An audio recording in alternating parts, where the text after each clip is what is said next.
What's going on, guys? Today we will be breaking down the video that I shot last week, which was the bike commercial. If you haven't watched it already, I would recommend to go ahead and pause this video and go ahead and watch that video first. This was the video that I shot for Hiland Bicycles, and I was pretty happy with the results, and I thought it would be cool to show the behind the scenes process and how we actually shot this video. We will go ahead and talk about pre-production, planning of the video, script writing, and stuff like that. Then we will go ahead to actual shoot, how we shot it, what gear we used, and then we will go down through editing process. I will touch on how I actually cut the video, how I color graded, color corrected, sound design. So buckle up your seatbelts and let's get to the video. So the goal of the video was to showcase the features of the bike, that it is light, fast, the gears shift easy, and things like that in that nature. So right off the bat, I wanted to focus on the brand. From the very beginning of the video, you can already see bold letters saying the brand of the bike, Hiland. So I decided to go ahead and go with a bunch of cool shots. First 10 seconds, so we pre-prep with a story. And then we will go ahead and switch to the main character, which was Ben, and we will show him riding a bike in the city. We hype up a little bit, and then we get to the action. As you noticed through the video, we showed how light it is, where Ben picked it up and walked up the stairs, so he took it on the train. And the location, we picked the city, of course, because this is kind of like a city bike. I will put a screenshot of the script. It's literally a shot list of what I had to shot, and then later I did some of the B-roll shots. By the way, those shots where you could see switching gears and pushing the brakes and tires, really up close shots. Those were done literally in my backyard here at home, and the bike was just upside down, and I had my camera on a tripod shooting on a macro lens real tight, and I made some digital zoom effects. That way I could shoot, let's say in 4K or 8K on R5, and I had a lot of room to play with. So I added some natural handheld movement. I zoomed in a little bit, so it kind of looked like Ben was actually riding, but those were tripod shots. And actually those hands were mine switching gears.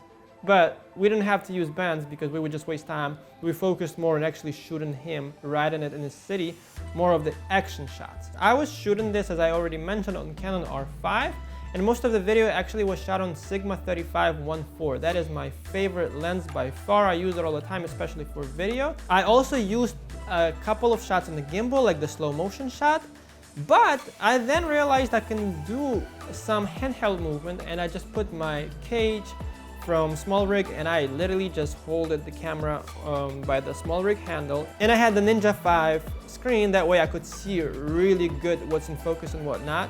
R5 has incredible autofocus, so I had no issues with that at all. Even after sunset, I was still getting crispy focus, and I like the handheld movement, but I also like the gimbal movement, so I wanted to make sure we get some gimbal shots first, and then we did go ahead and shoot some handheld shots. So if I had an option, I would probably rented a truck, but that was Memorial Day weekend and the trucks were like crazy expensive, so we decided to go ahead and shoot it on the boosted board. And I could go about to 20 miles an hour, and I literally would ride side by side with Ben, and that's how I shot all the shots. And we didn't necessarily have to go too fast, because on video I was so close to him, it would look like we actually going fast, but we were not going that fast. But at some point it was not really feeling safe, but it was worth it. If I would have to do it again, I would probably, and I would not recommend you to do it like what I did, but I would go with a truck. You would have to drive slow, and then you would not be able to get the low angles. But on the boosted board, or maybe on the one wheel, you can get the low angles, you can go the same speed as the bike. There were actually a couple of steady tripod shots, and I did really like them. This video was inspired by Danny Gewirtz, and he shoots a lot of stuff handheld and on the tripod with the cinema cameras, I believe on C200 and FX3. And I did do a couple tripod steady shots, especially this one by the tree. I like the simplicity of it. I made sure that all my shots are according to 180-degree rule, which is pretty much if you shoot it in 24 frames per second, your shutter speed should be double of the frame rate. Or if you shoot in slow motion, which I was shooting 4K 120, then my shutter speed is 1/250 of a second. And then that Canon kind of funny records it in 30 frames per second, so you have to throw it on a 24 frames per second timeline, but put it at 80% speed to make it 24, to make it 1/5 of the speed of real time. If you understand what I just explained, good for you, but it's kind of complicated. But once you get it, it's actually really easy. Pretty much what it means is to get good motion, which is crucial in this video because we shoot in bikes, we shoot in movement. you need to follow the rule of double shutter speed. I was using C-Log 3 so I can get the most dynamic range, and then the base ISO for C-Log 3 is 400, and I had to, at some points during the daytime when we were shooting, using ND filters. So I was actually using the adapter from Canon, which is really cool to use because it goes in front of the lens. I actually made a video about it. You can click up here and check it out. You don't get the vignetting, and it just works pretty much like a cinema camera. So you take full advantage of C-Log 3 and ND filters, kind of like built in. You just can't use RF lenses. Anyways, I'm getting off track.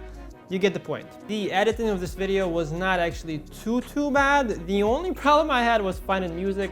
I didn't want to show some tension in the video and action, but I didn't want it too much. So I actually decided first 10 seconds to have no music at all, pretty much just sound effects. And by the way, I use all my sound effects from artlist.io.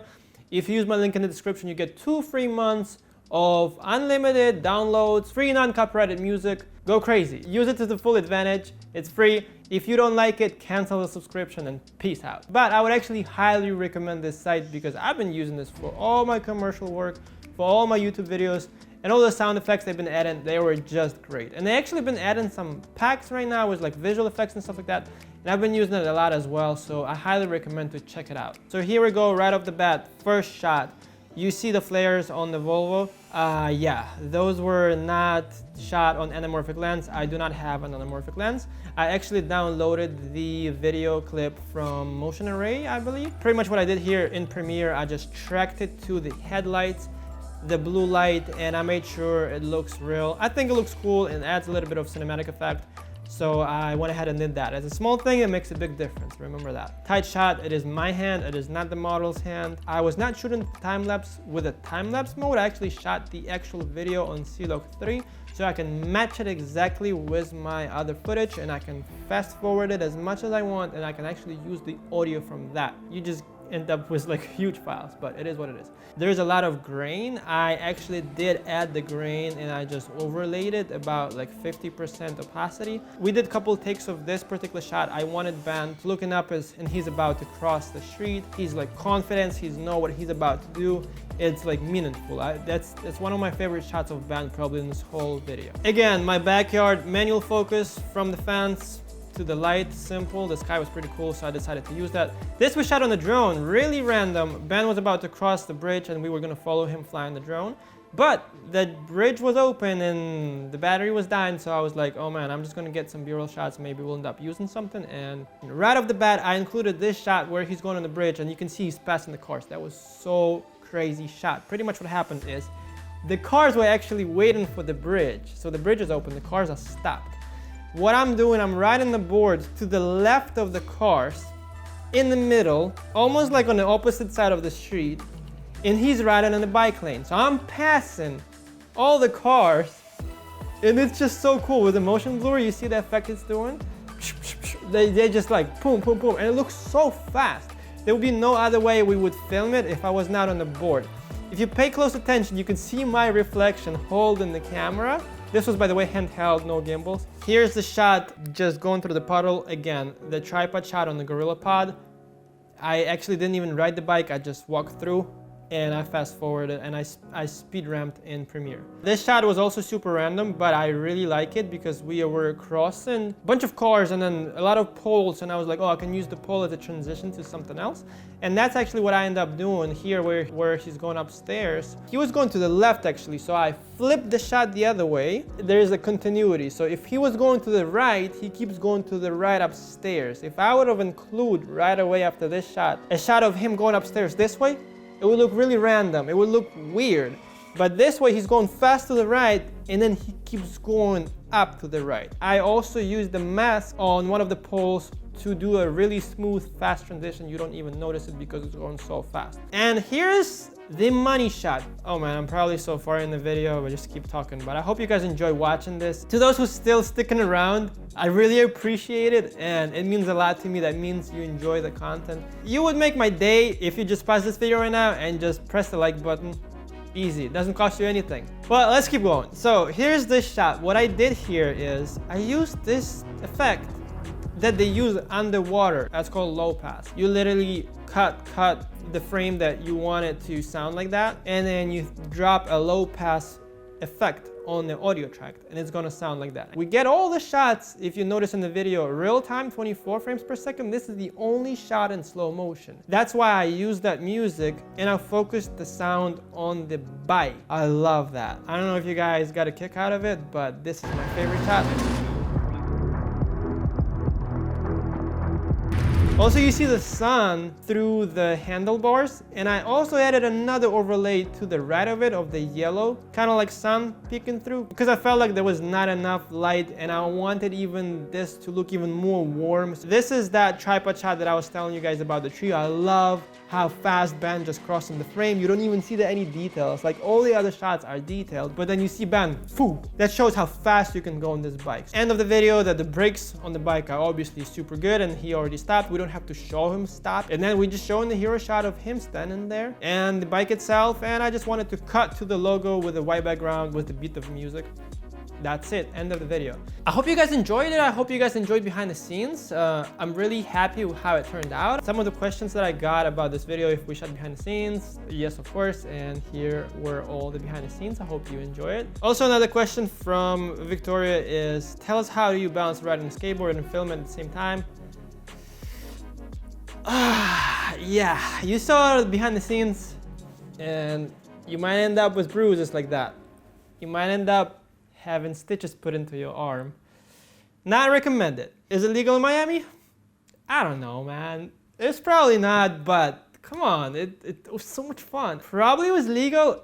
I should have just worn a helmet, which honestly I always do, but I forgot. But I was wearing gloves, like it was about to snow. Anyways, thank you guys so much for watching. I hope you enjoyed the video. Please make sure to hit that like button. Leave a comment below what was your favorite shot in this video. And don't forget to share this video with your friends. And I will see you next week with another vlog. Peace!